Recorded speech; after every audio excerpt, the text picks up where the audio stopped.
Welcome to the Rim Break Rodeo. We hope this video helps. You start by making sure your iPhone XR is updated and online. This matters because Esim requires recent carrier profiles. Open Settings, tap Cellular, then add Cellular Plan to begin. Once done, point the camera at the carrier QR code or choose the carrier app.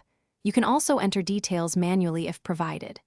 Make sure the physical SIM stays inserted until the eSIM is fully active so your phone keeps a network while profiles download. You now scan the QR or install the carrier app. This step fetches the SMDP plus profile and authentication data.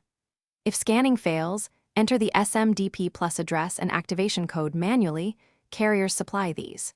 Once the plan appears, pick a label such as primary or travel and choose which line handles voice, data, and iMessage. This distinction matters because it controls billing and which number sends messages when you switch lines. You finish by tapping Activate Cellular Plan and waiting for registration. This can take a few minutes while the carrier provisions the eSIM. Once active, test calling, texting, and data.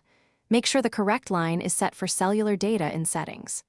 If something goes wrong, restart the iPhone, re-scan the QR, or remove and re-add the eSIM.